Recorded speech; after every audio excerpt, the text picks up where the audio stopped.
Meghan Markle is reportedly developing a clothing line inspired by Princess Diana. Not a tribute. Not a charity capsule. A full commercial fashion range based on the most iconic looks of her dead mother-in-law, the same woman whose family she has spent 6 years publicly attacking. But that is not even the most audacious part of this story. Because while Meghan is raiding Diana's wardrobe for profit, both of the sausage's Australian events are now in freefall, and a ticketing glitch just exposed the receipts. Today we're covering Meghan's Diana fashion grab, the $100,000 ticket glitch at her Sydney retreat, Harry's Melbourne conference slashing prices by more than half, a brand new royal book that reveals the Queen told Harry all in or all out, and Meghan's 12 secret Australian trademarks and the Soho House connection that ties it all together. Let's get into it. Welcome back, my royal rogues. My name is Jesus Enrique Rosas, I'm the Royal Rogue. So let's start with the headline that dropped today, because this one is something else. According to a Radar online exclusive, Meghan is planning to launch a clothing line directly inspired by Princess Diana's most iconic off-duty looks. We're talking the white shirt and denim combination, the relaxed elegance, the pieces that made Diana a global fashion icon in the 80s and 90s. Now, fashion sources are telling Radar that Meghan, and I'm quoting here, understands how powerful Diana's image still is, and how it is instantly recognizable, but also accessible, which makes it commercially viable. Commercially viable. That is how Team Sausages describes the legacy of a woman who died in a car crash in Paris. Commercially viable. And here is what makes this so breathtaking. This is the same Meghan who, according to multiple books and insiders, refused every invitation to visit Balmoral during the Queen's lifetime. The same Meghan who dragged the royal family through an Oprah interview watched by 50 million people. The same Meghan whose husband wrote an entire book trashing his father, his brother, and the institution Diana dedicated her life to. And now she wants to Monetize Diana's wardrobe? Let me be very clear about something.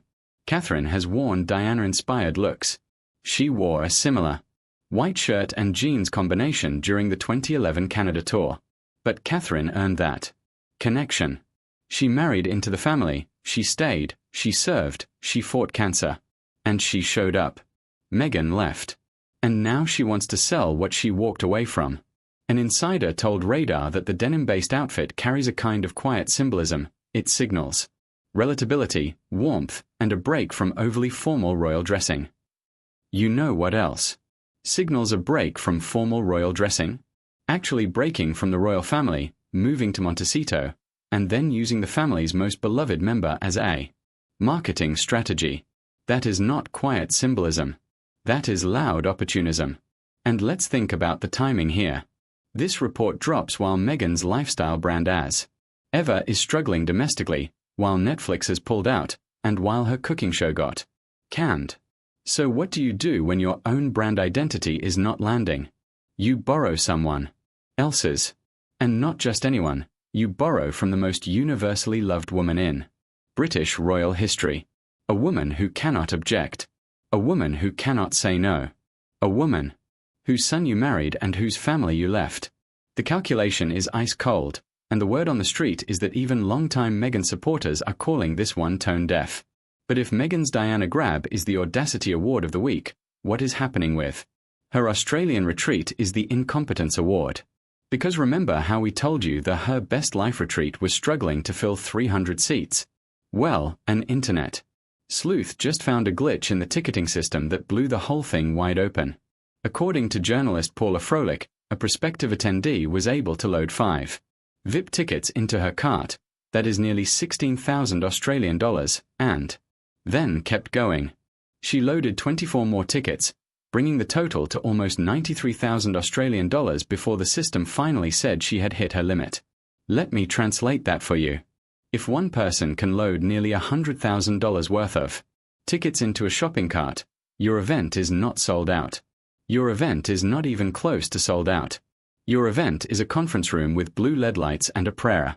And this is the same ticketing system that had a ticket allocation exhausted banner on the website, a banner that, as Radar reported earlier this week, has now been quietly removed. The organizer, Gemma O'Neill, posted on Instagram that the hotel kindly released a handful of Additional rooms, including solo options. But you don't release additional rooms for a sold-out event. You release additional rooms when people are cancelling faster than you can spin it. Now, to be fair, the math suggests that maybe around 270 of the 300 spots have been accounted for. But accounted for and paid for are very different things. And when your VIP package costs over $2,200 for the privilege of a group photo with Meghan and a twin share room with a stranger, those last 30 seats might as well be on the moon. This is also the same glitch pattern we saw back in January with the As Ever brand, when inventory numbers got accidentally exposed. The internet has noticed that Meghan's digital operations have a recurring problem every time. The team tries to create artificial scarcity. The technology betrays them. At some point, you have to wonder if the universe itself is fact-checking the Duchess of Sausages. And speaking of Australia, because the disaster is bilateral, Harry's event is in trouble too. His keynote at the Inter-Edge Summit in Melbourne was originally priced at nearly $2,400 for platinum and about $2,000 for gold. Those were the only options. Want to hear the Duke of Sausages talk about workplace mental health? Open your wallet. But this week, the conference quietly added 2 new ticket categories: a delegate option at $997 and a virtual option at $498. That delegate price is more than 50% cheaper than the gold tier. When you slash your prices in half a week before the event, you are not expanding access. You are panicking. And remember, this is the same Harry who reportedly hoped to command $1 million per speaking engagement when he first arrived in America. $1 million. His actual fee. For his recent appearance at the IAPP Privacy Summit in Washington? $50,000. That is a 95% pay cut from the original ambition. And now, even at $2,000 a head, they cannot fill a conference hall in Melbourne. Both sausages. Both events. Both in Australia. Both struggling. The symmetry is almost poetic. Now, while Team Sausages is busy not selling tickets down under, a brand new book just dropped some revelations that go straight to the heart of how the Harkles ended up in this mess. Hugo Vickers, a longtime friend of the royal family and one of the most respected royal historians alive, has published a new biography called Queen Elizabeth II. And what he reveals is devastating. First, the ultimatum. When Harry and Meghan fled to Canada in late 2019, Harry wanted what he called a half-in, half-out arrangement.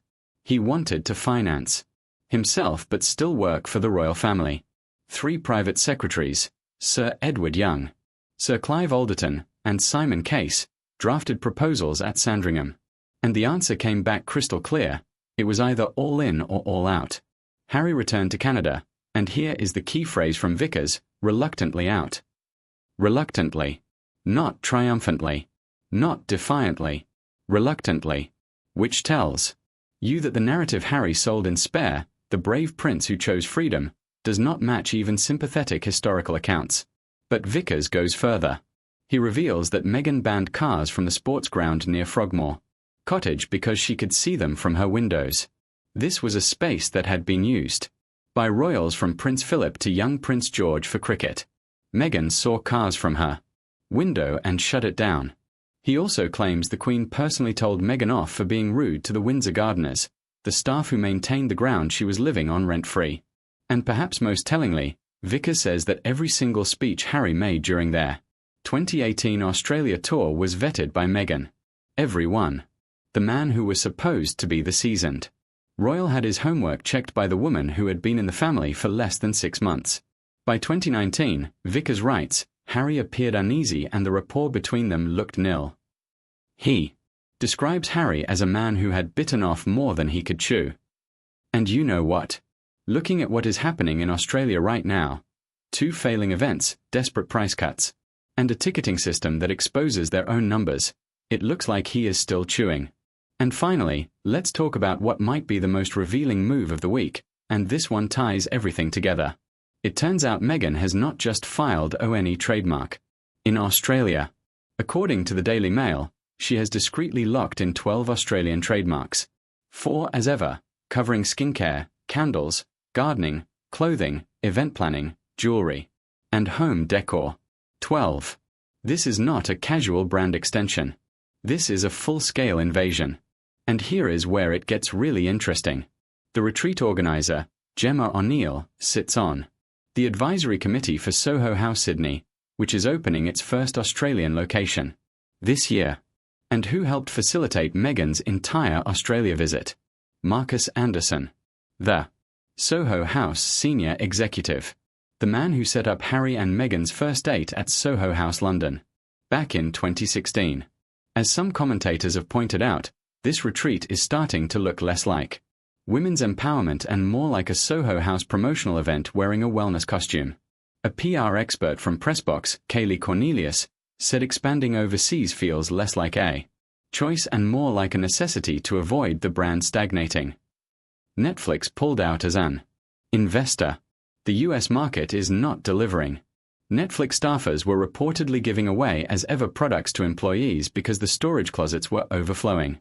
And now Meghan's answer is not to fix the product or listen to feedback. Remember, this is the woman who turns off her camera on Zoom when she hears something she does not like. Her answer is to take the same struggling brand to a new country and hope for a different result. Cornelius called it a make-or-break moment. And an as-ever spokesperson responded by saying, "No decisions have been made about when or where international expansion might take place." Which is fascinating, because you do not file 12 trademarks in a country you have no plans to expand into. That is like furnishing an apartment and then saying you have not decided whether to move in. The Diana clothing line. $100,000 in exposed unsold tickets. A Melbourne conference slashing prices in desperation. A royal historian confirming Harry was reluctantly pushed out while Meghan vetted his every word. And 12 trademarks filed in a country where both their events are tanking. My roguies, there is a pattern here, and it has been the same pattern for 6 years. Big promises, mediocre execution. And when the numbers do not add up, change the market, change the narrative, or raid someone else's legacy. Diana deserved better. Australia deserves better. And frankly, at this point, even Harry deserves better. What do you think? Is the Diana clothing line a step too far? And do you think either of these Australian events is going to go smoothly? Let me know in the comments.